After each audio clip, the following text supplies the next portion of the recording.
morning, everyone. Antok na? Gutom na? Sorry po. Sir Torres kasi kanina meeting namin. Sorry po, Sir Torres. Umalis na ba siya? Anyway, guys, nananalo ang impulsive thoughts ko dito. The Senate was under attack. Hindi ganun yun. Pinapatawa ko lang kayo. Guys, gising pa ba? Gusto pa? Ako kasi ayoko na, parang gusto ko na lang mag-apply sa CKD. Hindi, charot lang. Niloloko ko kasi si Casel kanina. Sabi ko, magsispeech pa ba ako? O magsasabit na lang ba ako sa HR ng transfer letter? Gusto ko na rin ng work-life balance. Charot lang po. Anyway, what a wonderful introduction. Marami pong salamat sa mga officers who worked for this event. And thank you also for Ma'am Sheila and also all the clinical instructors who are present here today. First of all, I would like to acknowledge their presence and of course, kayo nga, class of 2026, congratulations again in advance. Lagi-lagi namin sinasabi, papasa na kayo is only just a matter of who will top the board exam. And guys, that is so true. Take it from us. So, hindi ko na sasabihin na give us a round of applause. Mamaya na lang po tayo pumalakpak. I am really flattered to be able to receive this invitation for me to share about my milestones that shaped my career, my experiences within the field, and according to them, magbigay daw ako ng mga wisdom. So, dun sa wisdom na part, medyo sabi ko, am I for that part ba talaga? Am I supposed to accept this invitation? Kasi, sino ba naman ako para mag-impart ng wisdom sa inyo? I've only been working for about 2 years, more than 2 years, 2 years and 4 months, 2 years and 5 months. I've lost track in comparison to those who have been in this field for decades even. Pero, nagdilay-dilay ako, sabi ko, back when I was, you guys, when I was a student, some 3 years ago lang naman, ano ba yung mga gusto kong marinig nung ako yung nasa seat ninyo, nung ako yung nag-aayos ng program flow na ito, ano yung mga pinakinggan ko, ano yung mga tumatak sa akin, ano yung mga nais ko talagang mapakinggan ng time na yon. And at that time, I realized, na-realize ko pala na ang gusto ko malaman talaga is, what comes next? What actually comes next? After nung lumabas sa Art of the Centuries, after nung umiyak sa baccalaureate mass, and after nung pumasa sa board exams, what really comes next? Again, I am your Ate Angge. Sino ba ako? Bakit ba ako nandito? I've been into National for, I think, 6 years and counting. So let's do the math. 2 years ako nung senior high school. General Academics strat, Health Allies strat. I also graduated with honors there. I'm very proud of that. And I also graduated from the College of Nursing for 4 years. And after that, that's already 6 years, I am a nurse there sa UST Hospital. Sa tapat lang po natin, a pediatric nurse for 2 years. So yeah, approximately like 8 years and counting for now. So ang lahat ng ito is tumasyan lang talaga. Hindi lang ako pinanganak dito. So nag-apply ako sa UST Hospital right after we graduated, and right after we passed the board exam. So sa amin po, lumabas ang results na we took the exam at around November. And then lumabas yung results December. January, mukha akong pera, nag-apply ako agad, diba? Tapos dumiretso ako sa pediatric ward. Now, why pedia? Some of you might or might not ask. First of all, let me see a show of hands. Sino dito ang nahihirapan sa pediatric na subject? Show of hands. Hindi ko kayo tatawagin, huwag kayong mahiya. Wala. Lahat kayo gets ang tetralogy of Fallot sa unang session? Ayun, may mga nakikita ako nag-show of hands. Actually, same. I will also be raising my hands, and now you might be telling me, ma'am, you're full of crap, there's no way. I actually prepared here. What comes next? Okay. So ngayon, setbacks, hindi po yung mahaba. Anyway, setbacks, papakita ko lang sa inyo na yes, ako din nahirapan sa pediatric na subject.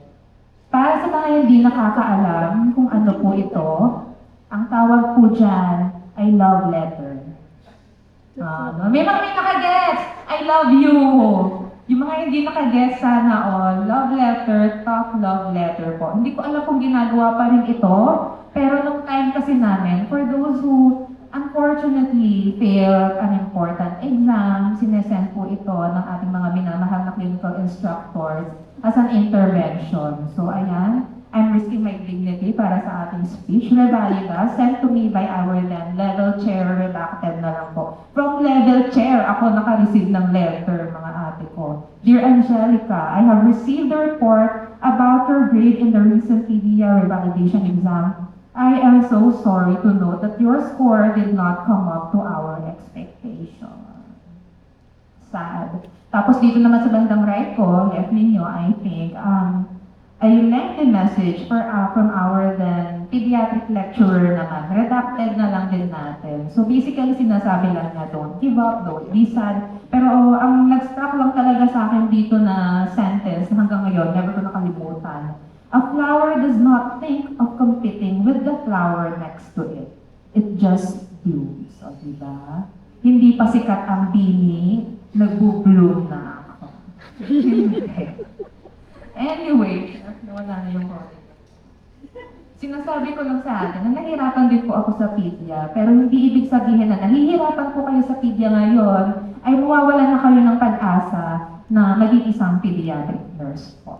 So ngayon, I just wanted to really say, guys, na I did not choose again PDEA because I was the most outstanding patient ni Ma'am Gascon, ni Ma'am Salazar, or ni Ma'am Villarama, and nor was I even good enough at some point. But I do have 3 small toddler cousins with whom I spent the pandemic, which really solidified my love for PDEA. I love the idea of being a safe haven for the little kids. And I love the idea that I am able to understand their spoken language that not a lot of people are able to understand. And overall, just being an advocate for the children who, needless to say, cannot advocate for themselves. And it is painful to not be good enough at something that you really, really want. So paano ko na dito? Sabi nga ng ating paboritong philosopher, Ariana Grande, 2019, I see it, I like it, I want it. Very good! Para kayo yung mga pasyente ko.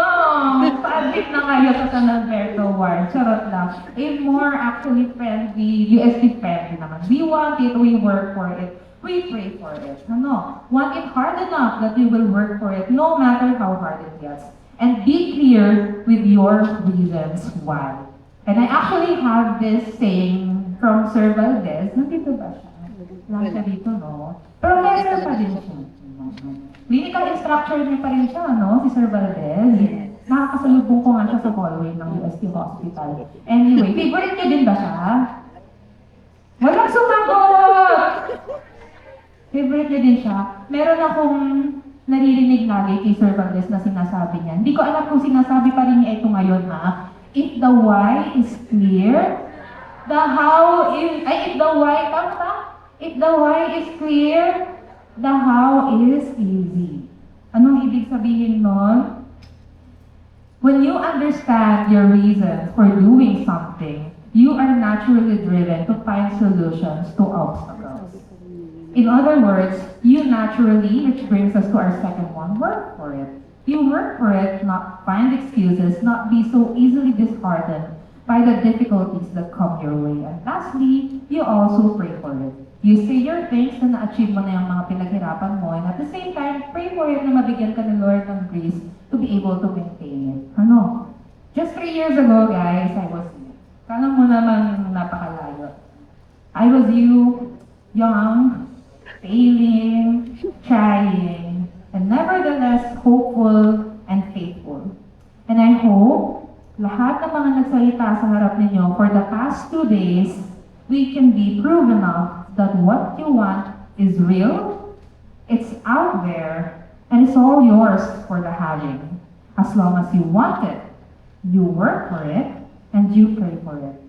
And in my case, despite of the fact na sobrang nahihirapan ako sa PDEA at that time, I held on to my reason, to my why. And now, almost 3 years into this field, I proudly say that I do not regret anything. So papakita ko lang sa inyo ang pictures ng aking mga very, very cutesy patients. Iilan lang sila kasi hindi kami masyado nakakapag-picture sa pediatric ward. Siyempre, worry tayo sa mga relatives na ayaw mapicturean yung mga anak nila. Pero kapag in the event na okay lang sa mga relatives, sige go kasi ang cute nila dila. Hindi ko lang sure kung ito yung batch na nag-rounds na nag-ikot sa San Alberto Ward. Nung second year, no, wala kayo. Parang hindi nga ako nasa. Kayo, may mga nag-yes doon. So hindi ko alam kung nakikita niyo ako. Baka hindi, iba itsura ko doon. Ano, hindi ganito doon. So dito, sa upper left ko, sa right ninyo, that was actually some 2 years ago na eh. So baka kayo itong batch na to. That was me, yung naka-blue. Tapos I'm demonstrating how to perform peritoneal dialysis in a child. Dun sa dalawang naka-green, nakatalikod sila dito. Those are actually foreigner students who I believe were under the supervision or guidance of Sir Loa at that time. Ano, back then, meron ako mga students na in-assist. Tinatawag ko sila lagi kasi Q2 yung peritoneal dialysis nito. So, tinatawag ko sila lagi yung mga students na, guys, magdadali na tayo, sino gusto sumama? Ito ba yung batch na yun? Parang hindi. Ano, sad naman. Anyway, hindi ko na rin sila na-picturean kasi at that time, 16 ang pasyente ko.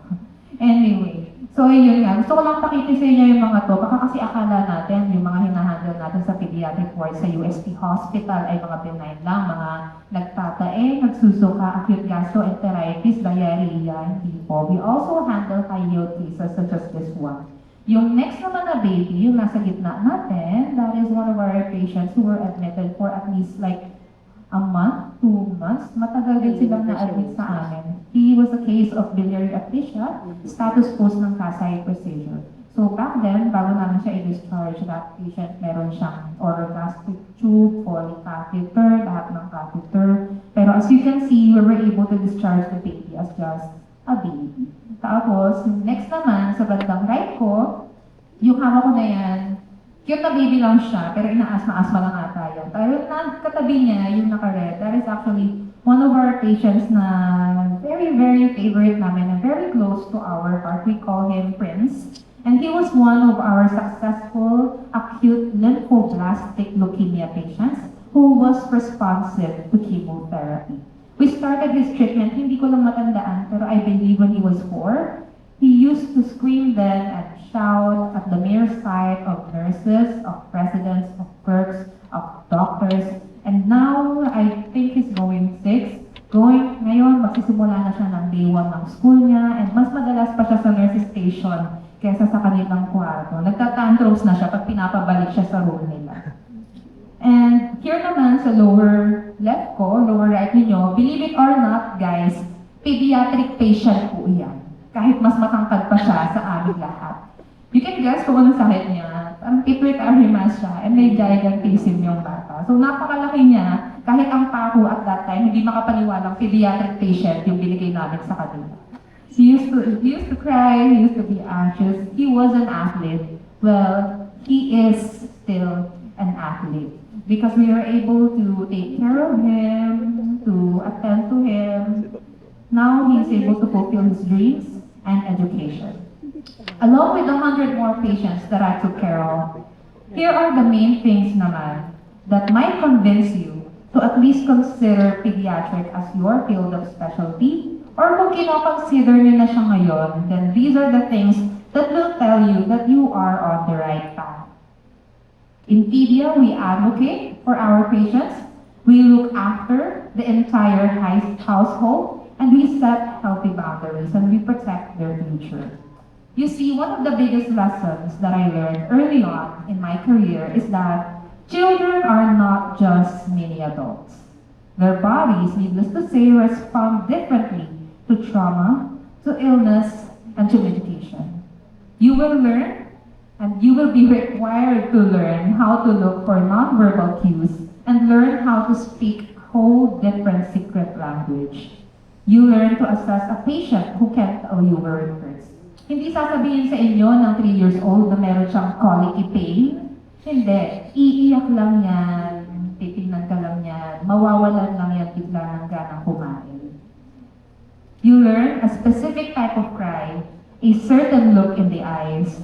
You will learn the way a toddler holds their favorite security blanket tells a story more accurate than any chart. Remember, unlike in adults, children cannot always and will never speak for themselves. You are their voice, their protector, and their fiercest advocate. Next, you care for their whole family. You look after the entire household. Guys, when you work in the hospital, kapag nandiyan na kayo sa actual practice na, you will realize that the purest form of love is indeed inside of the hospital. And that is so true, specifically lalo na sa pediatrics natin. In pediatrics, your patient is rarely just that one person in the bed. It is the exhausted mother, the terrified father, the friends waiting sa hallway, or yung ibang extended cousins nila na waiting for them to recover fully. You're never just a clinician, you are a navigator for families walking through their darkest hours. Now, you set healthy boundaries. It is also very important here in PDEA. This work will challenge you mentally and emotionally.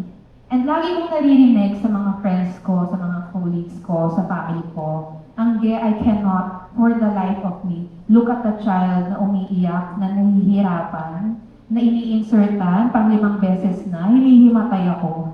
But the truth is, guys, it is sad. However, it is vital. Someone has to do it.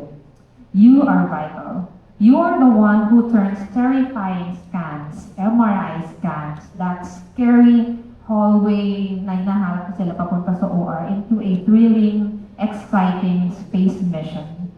You are the one who finds a way to make a bitter medicine taste like superpower. And yes, you will witness things that will break your heart. And there will be days when the clinical outcome is not what we prayed for. Yet, for every heartbreak, there is an equally powerful moment of pure joy and resilience. You learn to celebrate the little victories. The first time a toddler smiles after a week, the sweet thank you of a child pagkatapos mo siya bigyan ng ice cream dahil status post on selectomy siya. Or the way a toddler wraps your finger in their hands, affirming you na isa ka sa mga tao who makes this hospital feel like a safe space, or at least a space na less scary for them than it already is. Our job is to cushion the sorrow and celebrate and witness these joys every single day. So we protect the child, we protect the household, we protect ourselves, and quite most importantly, we are protectors of a lifetime. So if you want a career where your presence is a sanctuary and your skills are a lifeline for the most vulnerable among us, choose pediatrics. Ngayon, dito ko na rin siguro ipapasok yung kung gaano ka-vital yung pagpapalaki sa atin ng USP as nurses. You see, from the very first day of our school, lagi sa atin nire-remind ang 3 C's. Napapanaginipan na natin yan, ang 3 C's. Competence, commitment, and compassion. But there's also another motto from the UST College of Nursing that helped me in my career life. Excellence and heart. Again, excellence and heart. We use our hearts as much as our stethoscopes. Every time you help a child recover, you are ensuring that that first day of school happens. That a career fair, a graduation, and a celebration such as this one occurs some 20 years later, and that a family remains and stays whole. The bottom line is, in pediatrics, you are not just adding years to a life, you are adding a lifetime to a person. Once again, congratulations, class of 2026, and I'll see you around. Thank you po. Thank you, Ms. Mercado, for delivering such a powerful final note to our discussion. I'm certain that most of us